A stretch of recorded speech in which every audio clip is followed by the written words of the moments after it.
Tänane tunni teema on siis orientatsioonivihikust selline teema, nagu nimetus on tal IMI. Ehk IMI on siis lühend ja lühend siis sellistest sõnadest nagu igapäevane moraali inventuur. Ja see on üks selline huvitav asi, nagu see sõnade kompleks lõpeb ka inventuur, siis te teate ju täpselt, mis asi on inventuur. Me võime teha igasugustest asjadest inventuuri. Varem, kui me sõltuvuse perioodis olime ja sõltlased olime, siis meil oli väga hea inventuur enda rahakotist tavaliselt. Me teadsime täpselt sendi pealt, mitu senti meil taskus on, mitu senti meil puudu on või mitu senti me peame kuskilt veel midagi hankima, et midagi kätte saada. Ja see oli üks väga täppis inventuur meil.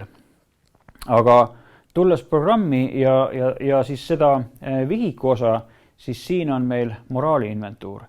Ja sõna, kõige esimene sõna siin ees, igapäevane, see tähendabki seda, et see on igapäevane moraali inventuur.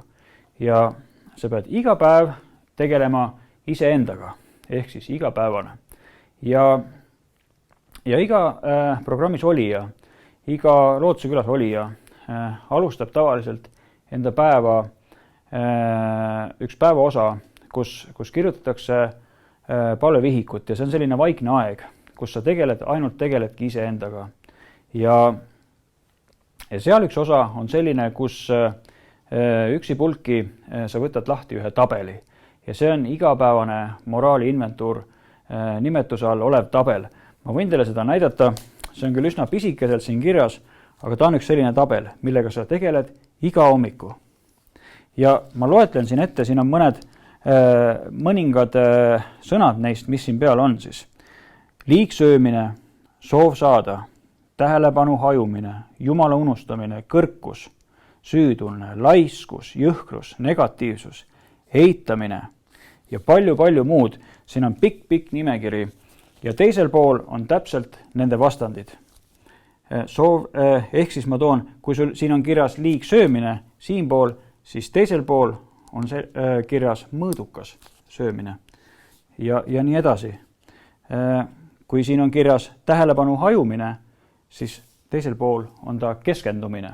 Kui sa hommikul ärkad, siis kindlasti sa ei ärka iga hommiku ühe ja sama tundega. Ja kindlasti, kui sa oled tulnud programmi, sul on erinev kotitäis igasuguseid tundeid sinu küljes, sinu sees, sinu mõtteis, sinul on kaasas tohutu hunnik igasuguseid asju. Ja see on see, mida sa iga hommik lahti lööd. Sa lööd selle tabeli lahti ja vaatad, mis või millise sõna sa leiad täna sealt, mis sind justkui painab, justkui viib kõrvale oma tavapärasest tegevustest. Ja see on see, millega sa tegeled. Ja see tähendabki seda, et sa kogu aeg sinus käib üks inventuur. Sa kogu aeg nagu skaneerid iseennast. Vaatad, kus kohas sa oled omadega, kus kohas ei ole, jälle vaatad ja planeerid. Ja kui ma joonistan siia ühe kriipsujuku praegu,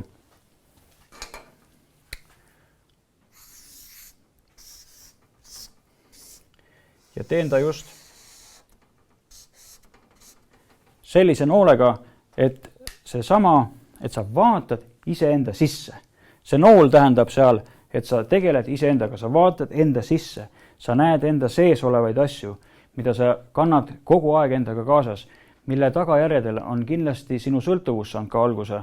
Sinu sees on võib-olla leina, võib-olla mis iganes mõtteid, tundeid, asju ja need on need asjad, mis tuleb lahti saada enne seest.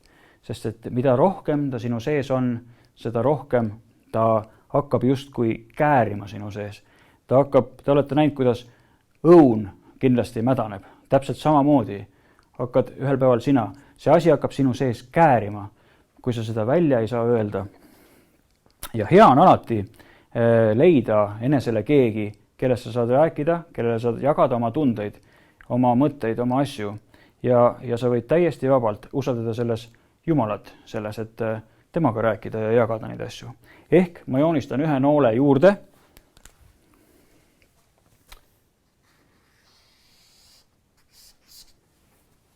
Ehk sa räägid seda välja. See, mis on sinu sees kinni jäänud.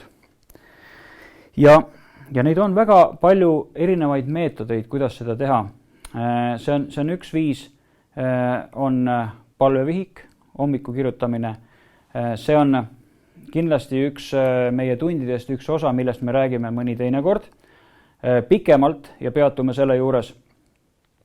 Siis teine viis, kuidas sellisest asjadest ja iseendale inventuuri teha, on kindlasti meie programmi sees veel selline koht nagu väiksed grupid. Meie nimetuse all on tema väiksed grupid ja seal me saame tavaliselt kokku täpselt nii, nagu see lausega ütleb, väike grupp. Me oleme mitte kõik seal koos, aga me oleme väikestes gruppides koos seal. Ja siis on inimene tavaliselt rohkem saab ennast avada, rohkem saab ennast väljendada, öelda välja. Ta saab vabaneda nendest asjadest, mis on tema sees kinni. Ja teised, kes tema kõrval on, saavad siis toetada teda, rääkida talle, rääkida oma kogemusi, rääkida oma mõtteid, oma tundeid.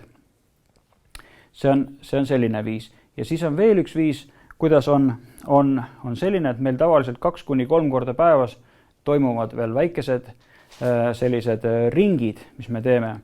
Inimesed kogunevad ringidesse ja tavaliselt me saame ka jagada siis sellel ajal neid asju, mis meie sees painavad. Näiteks mul on tekkinud millegist või võib-olla see mul pikemat aega minu sees olnud võib-olla viha kellegi vastu või millegi vastu, siis ma saan seda ringis jagada, rääkida seda teistele, öelda välja selle, mida mina tunnen. Ja öeldagi väga julgelt, et ma tunnen, et ma olen täielikult vihane praegu. Ma saan ennast, tahaks puu murda, aga ei saa. Ja see on see, mis vajab välja rääkimist. See on see, mis toob su uuesti maa peale. Sest kui sa jätad selle tunde enda sisse ja sa seda ei analüseeri, siis see hakkab käärima ühel päeval nagu mädanud õun. Ja siis see tulemus on ka täpselt nagu mädanud õun. Nii et see on täpselt nagu ultraheli uuringki. Kui inimesele tehakse ultraheli uuringut, siis sa näed väga täpselt, mis tema sees seal toimub. Aga need on kõik sellised lihaasjad ja need asjad. Aga tegelikkuses, kui sa nüüd võtad paralleeli sellest, siis sa näed tegelikult, et inimest saab täpselt samamoodi skaneerida, vaadata. Sa saad iga päev endaga tegeleda, uurida seda, miks need tunded üldse sinu sees on. Küsida Jumalalt nõu, miks on minus viha, miks on minus ülbus, miks on minus enesealetsus ja sellised asjad. Sellele kõigele sa saad vastuse. Ja kindlasti on hea hoida kokku gruppides. Kõige parem, usaldusväärsem, sa saad jagada enda sõbrale, tuttavale ja isegi kui sa võib-olla seda väikest gruppi ei usalda, siis võtta endale kas või üks usaldusihiku kindlasti leiad meie seast, kellele jagada enda selliseid hapuks läinud mõtteid ja tundeid, mis on sinu sees. Aga kõige hullem on see, kui sa hoiad seda enda sees kinni.